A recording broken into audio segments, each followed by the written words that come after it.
नमस्कार मंडळी, स्वागत आहे तुमचं खबरनामा न्यूजमध्ये, जिथे मिळतात खऱ्या आणि थेट बातम्या। आजची खास बातमी संपादक नरेंद्र काळे यांच्या संपादनातून। पाहूया नेमकं काय घडलं। एक काम करायचं, दारू व्यसन ते बंद करायचे। दुसरं काम करायचं, बांध फोडायचे, एकामेकाच कमी करायचे। कामान धामाचं बांध टोकरीत बसतात, दिवसभर शहरात हिंडत, काय टोकरीतवर बांध 2-2, 5-5 पिढ्या झाल्यात। आपले लोक बोला ना, त्या बांधामुळे एकमेकाला घेण्या देण्याच्या दुश्मन आहे। 2 फुटाचा बांध त्याच्यासाठी 5-5 पिढ्याच्या दुश्मन आहेत। उद्यापासून जर बांधाचे किंवा असे काही मागच्या लगेच बुळबुळ करत नाही, लगेच खाली आपण देत असतो। हे मागचेच लय तरावैक असतात, हे सगळ्यात काड्या करते।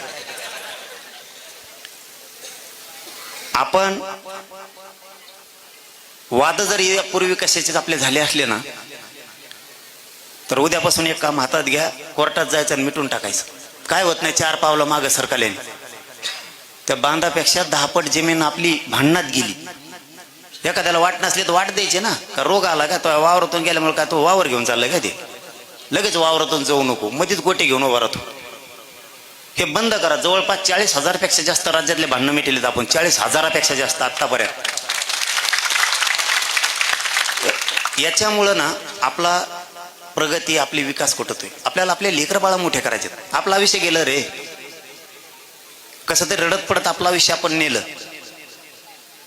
आपल्या लेकरा बाळाला पुढे जर आपल्याला सुखी करून ठेवायचं असलं, तर आपल्याला जुन्या असणाऱ्या वादाच्या, भांडणाच्या सगळ्या गोष्टी सोडून द्यावा लागणार, तर आपण पुढे जाऊ। आता तुम्हाला आरक्षण दिलंय, आता आरक्षण मिळालं, तर लेकर बाळ, लिकी बाळी मोठ्या करा शिकून। तुमचे 2-4 फायदे झालेत। आता तुम्हाला आरक्षण मिळाल्यामुळे योजना यायला लागल्या, तुम्हाला शिक्षणात सवलती मिळायला लागल्या, तुमचे पोरं नोकऱ्यामध्ये चाललेत। आता एकच येड लावून घ्या स्वतःला, आपण जितके कष्ट केले ना, ते कष्ट आपल्या लेकरा बाळाच्या वाट्याला आले नाहीत म्हणून लेकरं शिकवायचे आणि त्यांना सगळ्याला नोकऱ्याला लावायचे।